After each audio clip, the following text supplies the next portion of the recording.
Sesaat lagi Anda akan menyimak Bincang Psikologi Keluarga. Sesi terakhir sahabat MK, mari kita lanjutkan perbincangan kita bersama dengan Pak Wasmin Al-Rishad dan Ibu Lilis Komariah dari Anak Langit. Tadi barangkali boleh ditanggapi dulu dari sharing yang tadi disampaikan dari Ibu Wartini di Godea nih, Pak Wasmin, Bu Lilis. Baik. Pembiasaan untuk bahasa daerah Oh, yang halus. jadi boleh, nggak masalah itu. Itu yang disebut dengan local wisdom, itu yang disebut dengan kearifan Termasuk lokal, kebiasaan yang budaya positif ya, kenapa positif. enggak kita lakukan? Daripada Kita malah biasakan. bahasa-bahasa slang. Kalau bahasa slang mah nggak usah dipelajari lah, sekarang banyak deh. Iya. Mereka belajar di YouTube gitu. Kemarin juga ada lucu tuh ya yang melintas di social research, di mana ada anak-anak suruh nerusin sebuah kosakata. Habis manis, mereka nggak tahu sepah gitu apa. Berakit-rakit ke hulu, mereka nggak tahu berenang-renang ke tepian gitu. Tapi pas tarik mas, semongko gitu, langsung tahu. Subhanallah. Tarik apa sih udah? Tarik sis, sis gitu. Langsung jawab, tahu terusannya semongko gitu. Waduh. Artinya mereka nggak usah belajar lah bahasa-bahasa slang, bahasa-bahasa kasar gitu ya. Iya. Termasuk guys gitu, itu kan bahasa, malah saya asosiasinya ke gay ya, padahal itu bukan ternyata ya, tapi mirip gay dengan guy itu kan ya, artinya bahasa kerama halus. Atau di Sunda juga ini harus dilatih bahasa yang lebih halus, karena di Sunda juga udah anjis, sekarang anjay, ganti, aduh itu langsung cepet kalau bahasa-bahasa kasar itu. Tapi kalau bahasa halus memang kayaknya perlu dijadikan tradisi bagus tuh.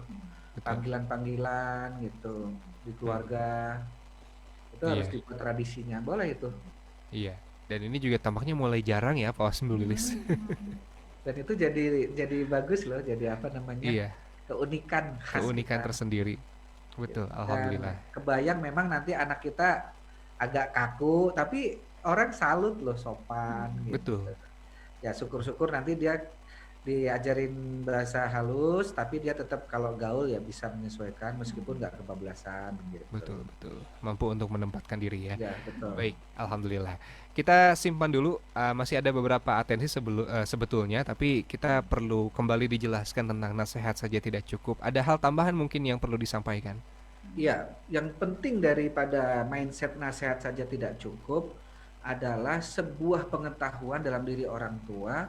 Tubuh kita ini ada kelembamannya, ada malesnya. Jadi kadang-kadang pengertian, mereka udah ngerti pentingnya fadilatul amalnya udah tahu, tapi kenapa nggak amal-amal juga? Kenapa nggak jadi habit gitu? Misalnya di lembaga gitu, tahu misalnya disiplin itu modal untuk kesuksesan. Tapi tetap saja kalau tidak ada misalnya dia datang telat, nggak ada konsekuensi gitu. Datang tepat waktu, nggak ada konsekuensi. Akhirnya yang terjadi adalah udah makan tadi ada males ya udah aja kok sama aja gitu. Akhirnya ya dia males datang di telat gitu. Padahal mereka tahu disiplin itu apa. Betul. Karena udah dewasa juga gitu. Jadi artinya nasihat saja tidak cukup. Nih orang tua itu artinya nggak bisa mengandalkan kesadaran anak muncul gitu. Apalagi istilah di Sunda kayak gede oke ngerti, nggak usah lah terlalu dipaksa-paksa, terlalu didisiplinkan, nanti besar juga ngerti gitu. Dan yang terjadi kenyataannya malah nggak begitu. Ada yang unik ya, nih nggak tahu apakah ini budaya ini masif atau hanya 1-2, terutama di kalangan Sunda nih. Beberapa anak perempuannya malah dididik disiplin, rajin gitu. Anak laki-lakinya itu malah kelihatan cicing gitu. Kayak seperti dimanja-manja gitu. Emang sih katanya tujuannya karena nanti kalau besar mereka yang laki-laki itu yang akan jadi tumpuan keluarga. Kenyataannya gitu. Malah perempuan. Yes, sampai dewasa malah masih perempuan juga yang karena rajin itu akhirnya laku, tempat kerja perempuannya jadi laku, yang laki-lakinya malas-malas akhirnya sering keluar kerja gitu. Iya. Ya, artinya pemahaman tentang nasihat saja tidak cukup, artinya sudah harus menekankan pembiasaan fisik dari sejak dini sesuai dengan pertumbuhannya. Kayak tadi mulai dari makan yang tidak lari-lari gitu, makan sambil duduk, Itu untuk apa? Ya karena nanti setelah dia besar tahu sudah nggak repot lagi ngelatihnya gitu. Hmm. Ngelatihnya Iya. gitu. Sudah ada pengalaman Iya. di otaknya itu di Mhm. yang dulu yang berkaitan dengan muscle memory. Iya. Jadi ada Iya. Kebiasaan bangun pagi ya, aduh di beberapa keluarga itu susah banget karena bapaknya juga bangunnya siang gitu. Saya beberapa kali mengkonsultasi keluarga yang bapaknya juga bangunnya siang Pak Wasmi. Iya, iya, iya. Waduh gitu kan. Dulunya karena dididik siang juga gitu. Kalau nggak maksain saya juga pengennya siang juga ini. Karena dulu keluarga saya itu nggak ada tradisi bangun pagi ke masjid, nggak ada. Mau ke Hmm. sawah paling juga dulu jam 9 baru berangkat Kalau gitu. dulu Iya. ibu saya itu emang jam 3 itu udah bangun. Hmm. Dia itu nggak pernah ngajarin gitu ya. Tapi Iya. bangun Pak Pipo jadi kan ribut akhirnya. Jadi keganggu Bangun juga. tidurnya. Nah ini kan Masya anak Allah ya. dari kecil sih ya, dididik bangun pagi, meskipun dia mungkin nggak ngerti apa sih kenapa bangun pagi. Ini juga aku bangun pagi juga nggak ngapa-ngapain, tugas juga beres udah gitu. Hmm. Akhirnya ngantuk lagi tidur lagi ya, tapi gimana? Iya. Harus dari pagi, harus dari kecil bangun pagi itu. Baru nanti setelah dewasa dia ngerti.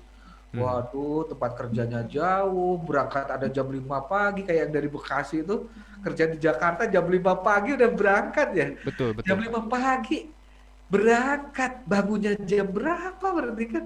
Sarapannya jam Kalau- berapa gitu. Kalau yang sudah terbiasa sih dia tinggal meneruskan. Ya. Karena ada jejak-jejak ini yang dulunya tidak ada. Waduh, jadi masalah gitu. Betul. Saya juga punya tante Kang Zikri, tante saya itu kerja di Bandung tinggalnya, tapi nggak mau ngontrak karena dia punya suami kan. Hmm. Jadi jam 3 pagi coba naik bus ke Jakarta. Masya Allah. Itu seminggu itu berapa kali gitu. Mungkin karena lebih murah tetap aja daripada hidup dan kontrak di Jakarta gitu ya. Naik kereta gitu kalau nggak salah, naik Ya kereta. Allah. Jadi ya luar biasa. Sekarang dia menikmati masa tuanya gitu. Kemarin habis dari Thailand gitu, Hmm. jalan-jalan dengan suaminya berdua gitu. Ya, jadi emang ada kenikmatan yang harus dikorbankan di awal-awal. Untuk pembiasaan. Lagian juga nggak keseluruhan waktu anak-anak ya, Bu Lis ya. Iya. Mereka tetap punya waktu bermain kok. Iya, Tentu, tentu. kalau yang berkaitan dengan karakter itu tidak sampai ya untuk pembiasaannya ya tidak 24 jam juga. Jadi ya terutama mungkin di pagi ya banyaknya di pagi dan mau ke malam. Iya. Baik ya, aduh Masya Allah. Ini Nah, memang setelah- perlu mengorbankan beberapa hal yang menurut kita Iya, nyaman, betul. tapi kalau dibiasakan malah akan melumpuhkan di masa yang akan datang. Ya. Iya. Baik, kalau yang sudah dewasa mungkin sudah paham ya. Nah, masalahnya anak-anak nih, mungkin pemahamannya nanti akan didapatkannya, tapi memang perlu dilatih sedari dini mungkin. Ini masih ada pertanyaan nih Pak Wasmin Bu Lilis dari sahabat kita Ibu Dewi di Cimahi.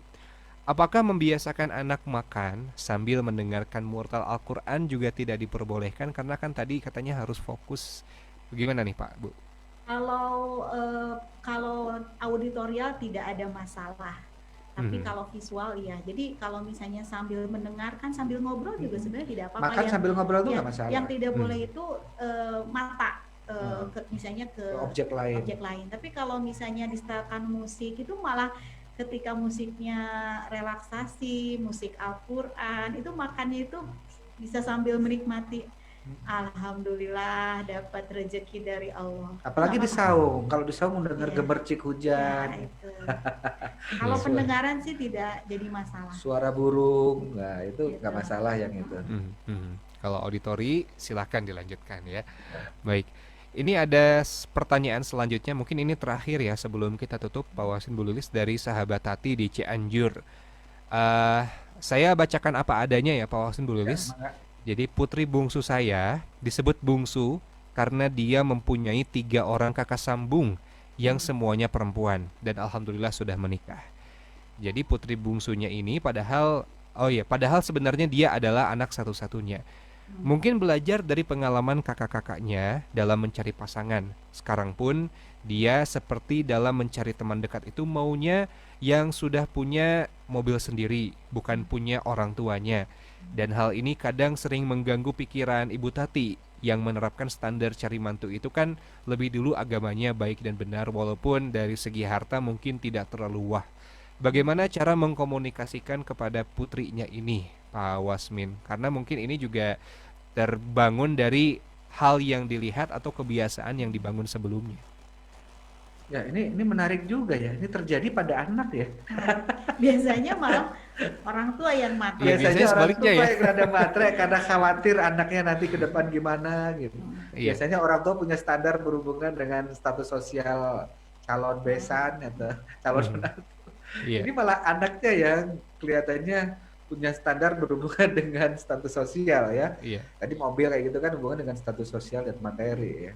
Malah orang tuanya yang punya standar lebih ke value. Ini bagusnya itu anaknya memilih laki-laki yang punya mobil sendiri, bukan orang Iya, tua. bukan punya orang tuanya.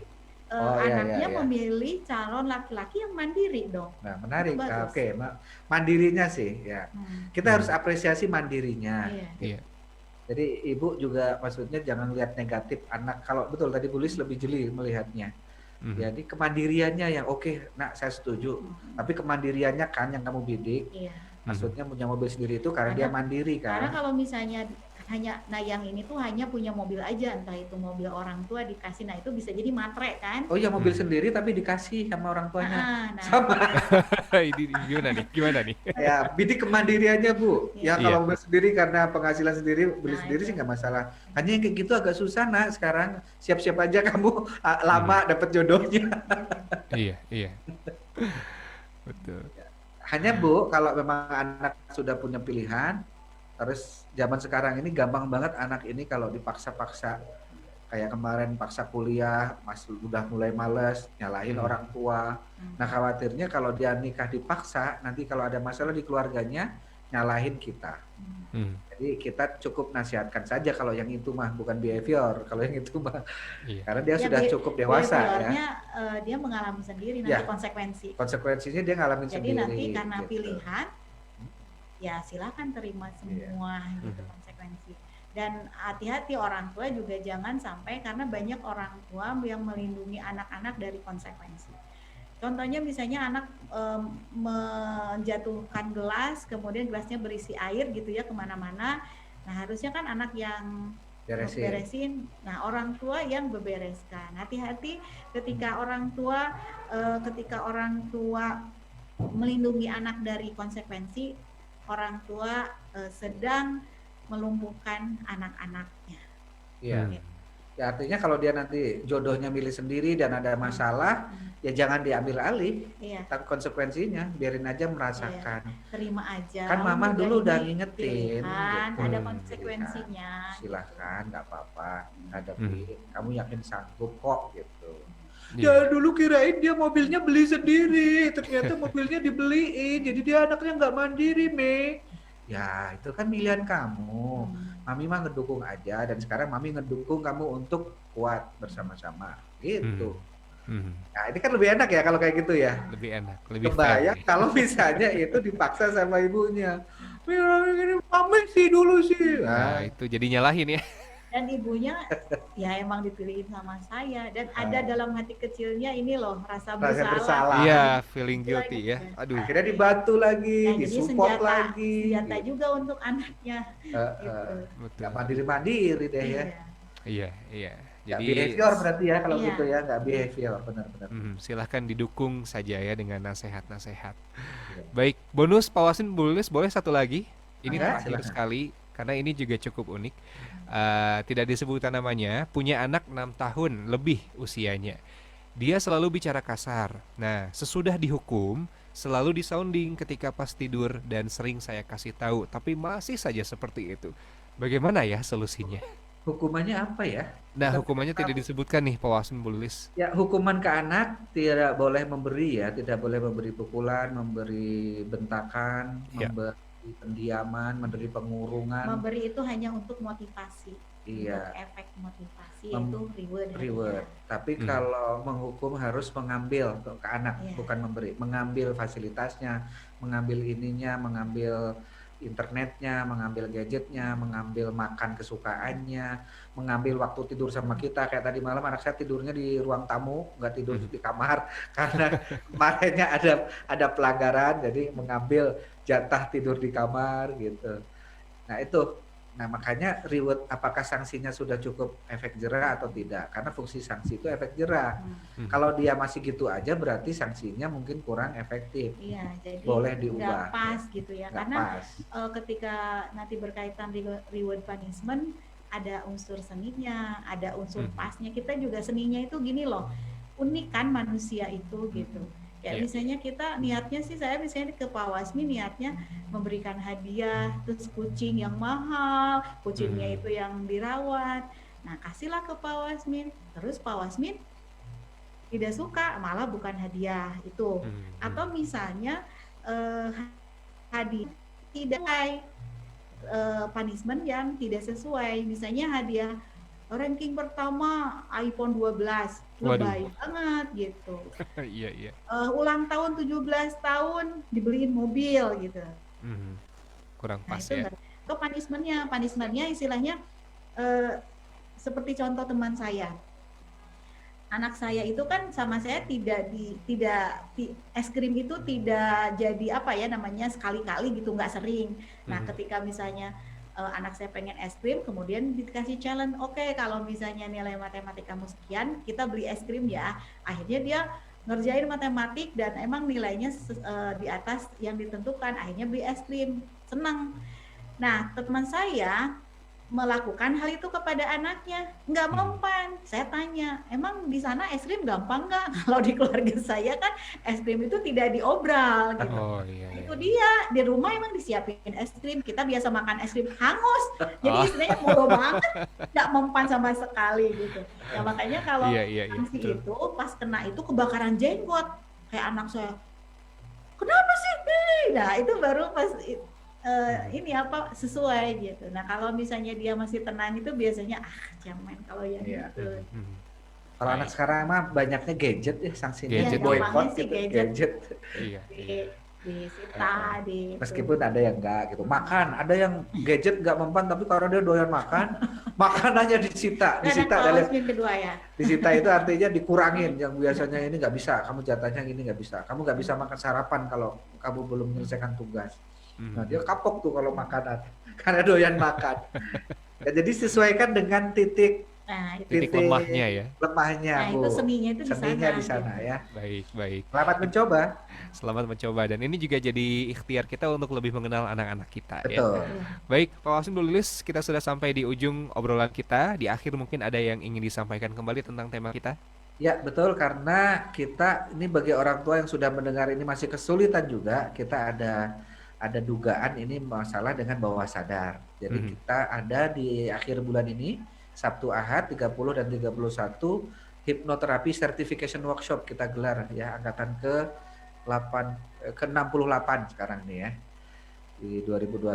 Bagi sahabat-sahabat yang ingin membantu orang lain maupun diri sendiri mengatasi trauma, cemas, depresi, fobia psikosomatis dan masalah-masalah kendala emosi, silahkan ikuti hipnoterapi certification workshop angkatan ke-68 nih. Yang berminat silahkan hubungi 0811 225 002 0811 225 002. Dan Anak Langit masih membuka pendaftaran untuk SD angkatan ke-3 ya tahun ini ya. Sama ngubungin aja ke 0811 225 002. Yang daerah Bandung Timur lagi nyari-nyari sekolah SD buat anaknya, kita sedang create sebuah sekolah dasar alternatif yang sangat dibutuhkan orang. Di sini mah orang tuanya juga belajar bahasa Inggris. Oh, Masya Allah. Nah, niatkan membangun kampung Inggris nih di Bandung Timur nih ya. Kita Inggris bukan untuk gaya-gayaan, kita mah untuk kebutuhan ini jadinya. Untuk pembiasaan ya. Silahkan gabung ke SD Anak Langit 0811 225 002. Dan tahfiz Al-Qur'annya ini pas online, ini memakan hampir separuh mata pelajaran nih tahfiz Qur'annya di online di SD Anak Langit. Terima kasih Kang Zikri. Baik, alhamdulillah. Sahabat atensinya. Alhamdulillah. Terima kasih banyak Pak Wasmi, Bu Lilis. Di pekan yang akan datang masih ada ya. Yang ke-9 berarti ya. Langsung ya. 9-10 besok. 9-10 insyaallah ya. Mungkin. Baik, insyaallah. Kita akan dalami lebih lanjut di pekan yang akan datang. Pak Wasmi, Bu Lilis, terima kasih banyak untuk hari ini. Assalamualaikum warahmatullahi wabarakatuh. Waalaikumsalam warahmatullahi wabarakatuh.